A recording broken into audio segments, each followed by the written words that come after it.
Hello creatives, and welcome back to Kathy's Creative Space.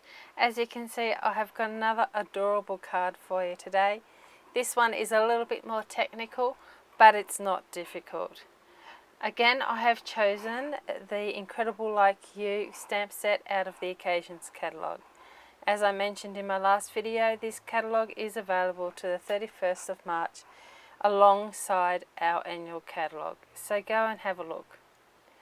So the stamp set is on page 21, and as I said, it's Incredible Like You. I've done two other cards with this previously. If you haven't seen them, go pop on my blog and have a look. Today I'm going to be using the flowers and the vines and a sentiment. So it's quite a few stamps out of this set are going to be used. I'm excited about this one. So just pop these to the side, and I am again using Whisper White cardstock in the A5, which is half of an A4 sheet. This has already been scored, and I set it up previously by using the layering circles framelits to make this window in the sheet. But I'm going to keep it flat for now, and you will see through the video why I have chosen to do this. So I'm going to pop this to the side for the moment, and I'm just going to use a piece of scrap Whisper White because I'm going to stamp out the flower once again alongside with the stems. Now I have stamped up and cut out two of these flowers already and three of the stems. I didn't think you would want to watch me doing all the fussy cutting. But I will show you on the flower how to fussy cut. So I'm just popping my flowers onto my blocks and getting them ready to go. Of course, I'm using the more detailed stamp first, and I'm just going to pop it at the bottom of this piece of card because I'm going to put the stem down there, and just place it onto the card and let it soak in for a second. And there we go, it's done. And I'm just going to repeat what I've done in other videos with this flower and stamp up the actual pixelated image. I just gave my stamp a little clean there, that's why it's a little slow. But here we go, we're ready for the next one. Remember, just kiss the stamp onto the ink, you don't need too much. And standing up, just line it up with those two dimples in the bottom and press it down. You can see the other stamp coming through. And there we go, it's all done. So now I'm going to go on to the stems. So I've just given that stamp a clean and popped it to the side, and I'm going to use Call Me Clover again. So I'm using the same colours families as I did last time, and of course these are the 1820 in colours, so these colours will be available to 2020. So I'm using them straight this time, not curved, because I want a straight image, and I'm just turning the piece of paper around so that I can ink it up from the bottom. So I've used the more detailed image first once again, so that when I come over with the other stamp, you can see through it where we need to stamp correctly.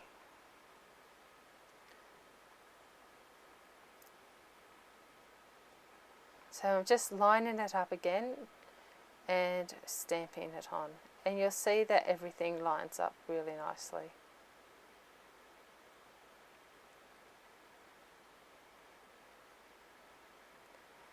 Okay, so that's done, and we're ready for some fussy cutting. So fussy cutting isn't a favourite technique of a lot of people, but if you don't have a scan and cut like I do, everybody has a pair of scissors, don't they? Or two. So I'm just going to snip off the flower for now, and for fussy cutting you need quite a small pair of scissors.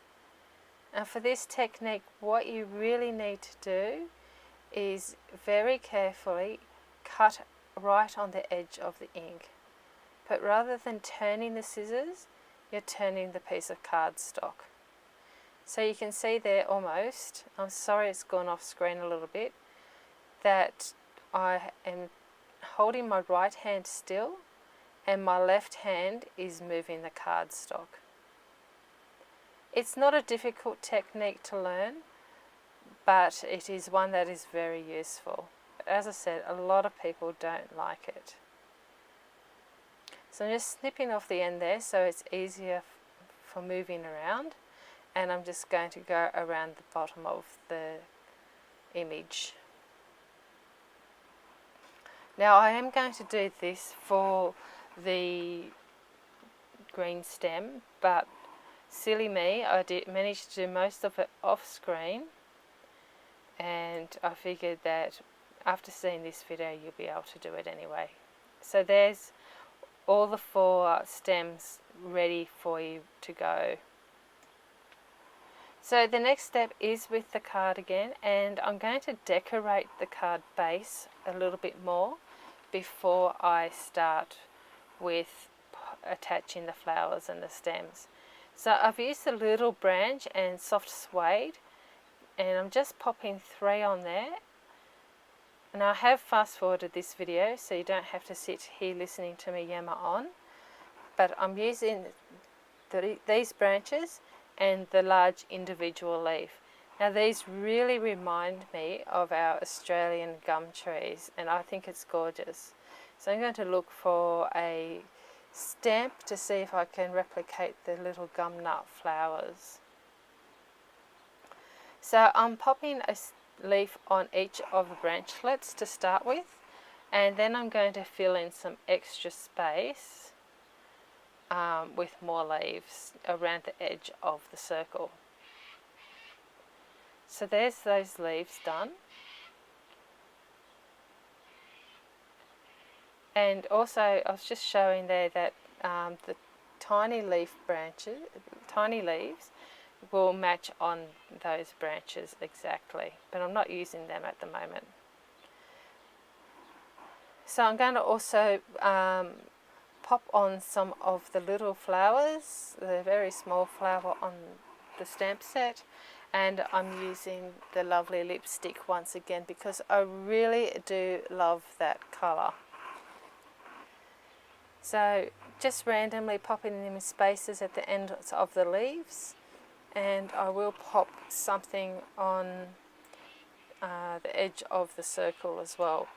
But remember, some of this is going to be covered up with the flowers that we're going to attach. So there's that done, and now it's time to attach the flowers. So I'm thinking 2 on the base and then 1 will be overlapping.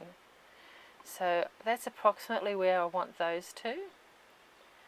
And I'm just taking a look at the moment. So there's the 3 on there, and also I'm going to pop the stems in.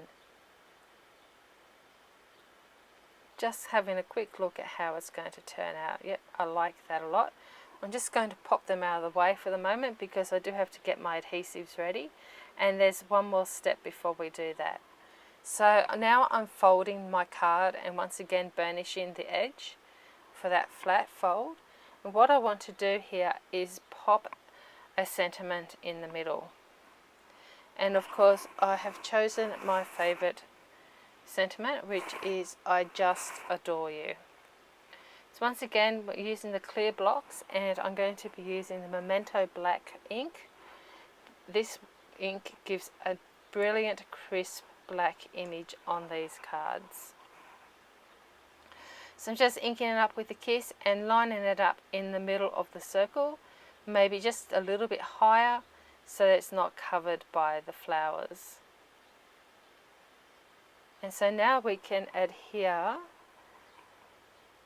the flowers to the card. Now I've got this little block for my glues, and it was made by my friend Brenda, and she has a page on Facebook called Crafty Storage. She's based up in Queensland and makes some fantastic storage solutions for crafters. And I've just popped a little glue onto my block because I don't need very much, and I can easily clean my block afterwards. So really it's only a dab of glue on each because the flowers will help the branches or stems to adhere to the card properly. So after those are on, I'm just going to use my snail adhesive on 2 of the flowers so I can adhere them directly to the card. So these ones won't be raised off the card at all, but they do help make the little stems rise up a little bit. And now the next step is to use some mini dimensionals, and I'm using them on the 3rd flower so it gets that little bit of extra oomph. So the dimensionals I'm using are the small ones, and whilst they're a bit fiddly, I find them a fantastic product to work with, especially when you're using small pieces of embellishment. So now we just take the backs off the dimensionals, and we're going to just line that up over the top of the other flowers. Now I think that is really pretty, but I did think there is something missing. So I'm just going to open up the card, and I've decided I'm going to decorate the inner corner. So first I'm going to do some of the little branchlets again, and that's in the soft suede. Remember before I showed you that the little leaves match on to these branches? I'm going to use them now so that you can see that. And once again, I'm using Call Me Clover for this step. And I've got the tiny, tiny, tiny little leaves, and I'm just going to line them up on each of the branches. They are a little bit fiddly, but you will find that they really give a nice effect. And that's the 3rd one all done. So the next step I want to do is add the little flowers again that I used in my last card. I think they're quite sweet, and I'm just going to randomly place those around my branches. So I wasn't 100% happy with the gap on the far right bottom side, so I'm coming in with the large leaf again, just the individual one, and popping some extra leaves around the base there just to fill in that corner. And there we go, I think that looks fantastic. So I'm pretty happy with the card at this stage, but I still think there's something missing, and that is a splash of the yellow, which is called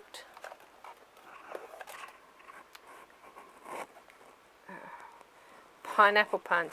I always forget that one. So we got the stripes going across the top, and I think it's starting to look a lot more balanced, but I just think there's some dots missing. So I'm going back with my lovely lipstick again with the small dots, and I'm going to pop them up in the top right hand corner. And there we go. I think that is done. So I hope you've enjoyed this little tutorial. I certainly had a lot of fun coming up with it and having a play to see what different colours worked well together. And I really think that anyone receiving this would feel really blessed. So once again, here is the card close up, and thank you so much for dropping by to have a look at my tutorial. Please let me know what you think. Bye.